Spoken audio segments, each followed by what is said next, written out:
Attaboy, Kevin. Let's just not look out. Okay. All right, good evening. For those of you that don't know me, my name is Molly. And as I prepared for this evening, I came across a quote. It reads, "She is the sister everybody would want and the friend everybody deserves." When I read those words, I immediately thought of Loni. Loni is the most genuine person I know. She is outgoing, creative, always cheerful, and an impeccable friend. She brings out the best in me and everyone around her. Anyone that has met Loni, may it be a student, a friend, or even a stranger, can attest that her positive attitude and fun-loving spirit is infectious and can brighten the most dreary day. Loni, it is not by coincidence my children call you Auntie. You are not only my best friend, but you are like a sister to me. I feel so blessed to have had you by my side for nearly 20 years. 20 years, can you believe it? It seems just like yesterday we were cruising around the streets of Santa Cruz on our bikes. When I think of our history together, many things come to mind. High school football games, our adventure in Reno, earthquakes and houseboats. But perhaps my favorite memory is not funny or serious, but rather simple in nature. It is the night we decided to sneak out. Do you remember? I think we were sophomores in high school. We were so worried about waking up your parents, we climbed out the window. Now I know what you're all thinking. A party, alcohol, something forbidden, right? Wrong. That night we never went past the front yard. We simply found a spot in the grass, looked up into the starry night, and talked while we watched the stars fall overhead. Yes, we were dangerous. While many years have passed since that night, I am frequently reminded of that evening. You see, whenever I'm lonely or need to decompress, or just want to check in with an old friend, I wait till the sun goes down, I put my kids to bed, then just as I did so many years ago, I sneak outside, ever so quietly, so I can talk to my best friend. It was during one of those late night conversations from my front porch I first heard about JJ. I vividly remember Loni telling me that he had brought her almonds on their date. The first date, right? First date. I thought, hey, he must be pretty thoughtful and generous. Little did I know that was very true. And the weeks and months to come, I heard more and more about JJ. It became quickly clear that he was hardworking and dedicated, just like Loni.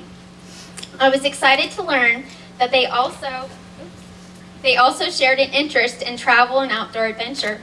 Before I knew it, I was listening to wonderful stories about his family.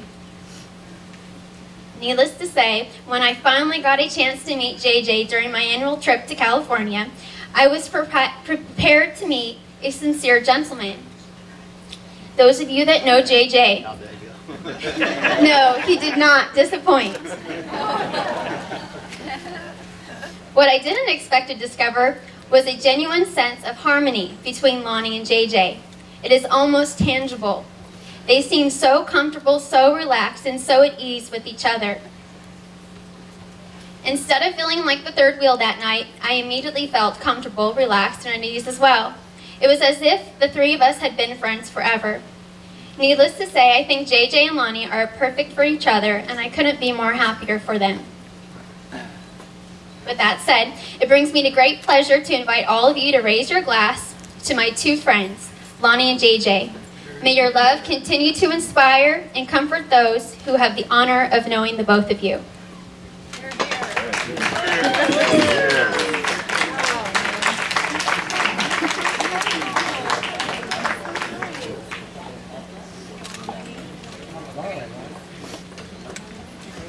Thank you, Ollie. My name is Casey Hoppin, and I'm not much of a public speaker. You know, public speaking kind of makes some people nervous. Can you hear me all right, Eric? Yep. All right. This is probably the first time on record where the bride is probably more nervous than the guy doing the public speaking.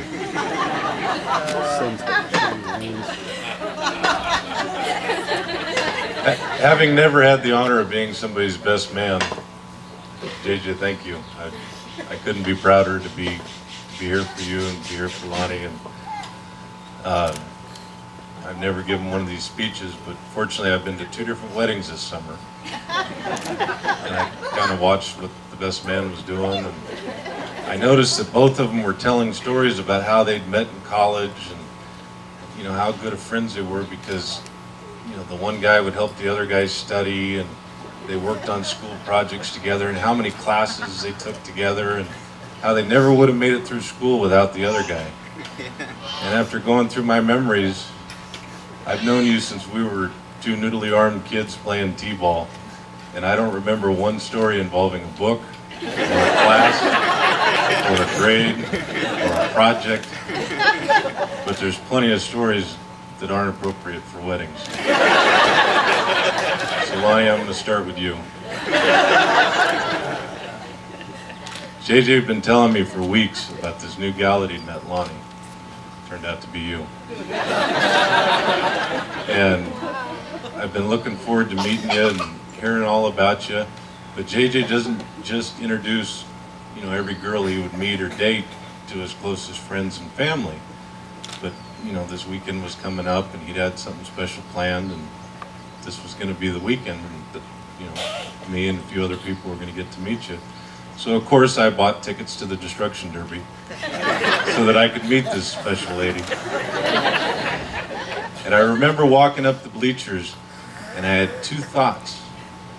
My first one was, how did he meet her first? My second one was, does she have a sister? And unfortunately she doesn't, but you know, JJ's dad did a little toast last night at dinner, and he brought up a point, and Steve today during the wedding service brought up another point, that both things I was going to incorporate into my little talk tonight. And the first one was about how hard a worker JJ is, and how dedicated he is, and he's not lazy, and I have a few of those same traits. And JJ and I both tend to spend a little too much time focusing on work and accomplishments and things like that, that we forget to spend time and do things for the ones we love.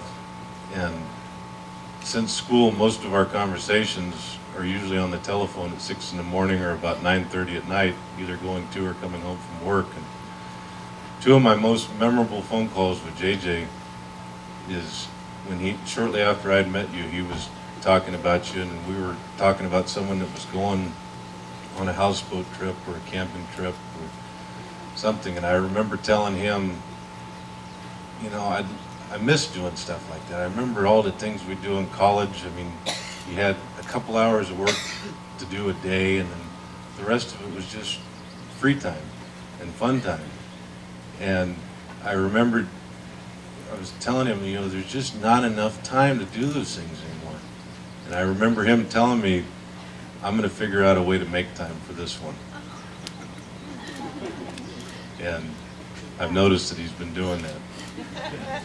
And that was the first hint that I got that you were... A couple of my customers are here, so yeah. He's been walking so fewer fields since he's been here. No, but that was one of my first clues that you were going to be around for a long time. And, you know, that kind of makes a good buddy nervous, because you start, you know, when you go from a girlfriend to a wife, you start thinking, well, I'm going to have to ask permission to go fishing with him, and we're not going to be able to do the things we used to do. But Loni, it wasn't Saturday when you climbed in the boat with us, but it was Sunday when you got in the boat with us, at the risk of missing your Super Bowl, that I knew I wasn't losing my buddy, but I was gaining a friend. And I'm glad you're my friend. I'm very happy for the both of you. The other point that Steve brought up during your service today, he said something about the importance in life of finding someone who will love you for who you are. And that phrase sounded so familiar to me. So familiar. it goes back to a time in college, JJ. Of all the stories I can tell for you, I'm sad to say I wasn't even there for this one. But, you know, in college, most people discover politics, or they discover they're a vegan, or they learn how to drink, or they find religion. And in JJ's case, religion found him. In a crop science classroom, God actually talked to JJ. And I'm so disappointed I couldn't be there because I've seen this guy go through so many hilarious things. But from what I've heard, God said some just embarrassing, I mean, he's got to be honest with you because he's looking out for you. He said some embarrassing things, a few mean things. I mean, just a few true things. I mean, I think he said something about you having a really small pickup truck or something. I don't remember exactly how. But after that he said, don't worry about it. You'll find someone to love you for who you are. And JJ, you've done a hell of a job of finding someone to love you for who you are. I love you both, and I'm very happy to be a part of your day today, but more than that, I'm glad that I'll get to be a part of your future, and I look forward to it. I've never given a toast either before, but if you'll all join me in just wishing JJ and Loni the best in life and happiness, and may their firstborn child be a boy. Thank you. Good job, Dave.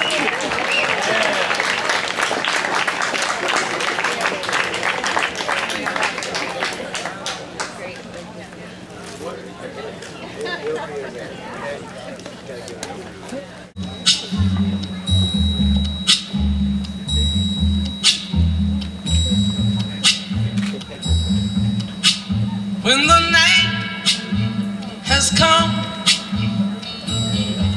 and the land is dark and the moon is the only light we'll see, no, I won't be afraid. Oh, I won't be afraid, just as long as you stand by me. So darling, darling, stand by me. Oh, stand by me. Oh, stand by me. Stand by me. If the sky that we look upon should tumble and fall, or the mountain should crumble to the sea, I won't cry, no, I won't shed a tear, just as long as you stand by me. And darling, darling, stand by me. Oh, stand by me. Oh, stand by me.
on the road must have a code that you can live by, and so become yourself, because the past is just a goodbye.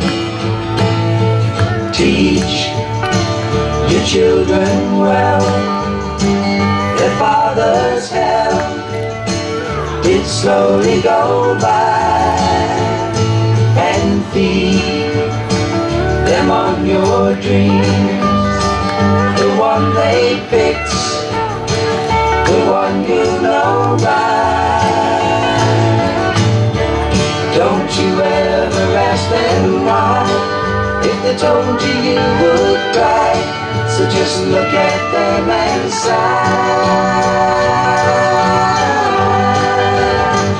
and know they love you.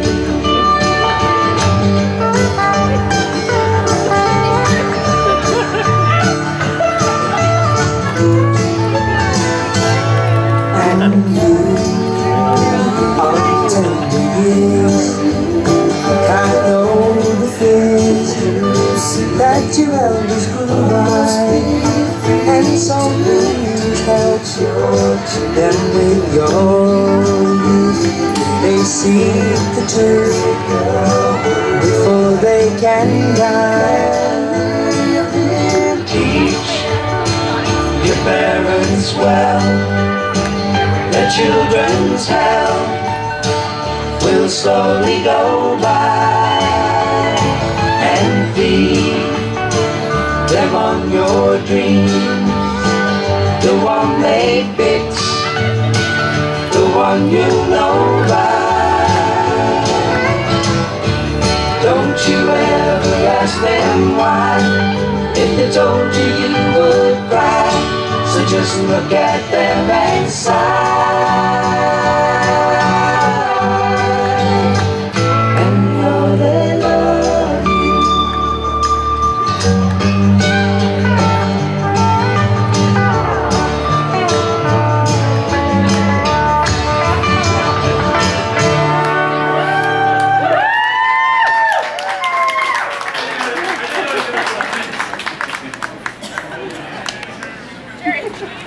All right.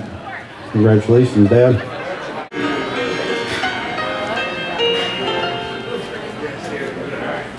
What a difference you've made in my life. What a difference you've made in my life. You're my sunshine day and night.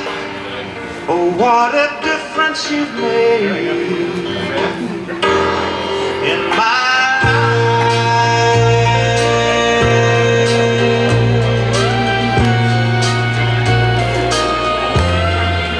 What a change you have made in my heart.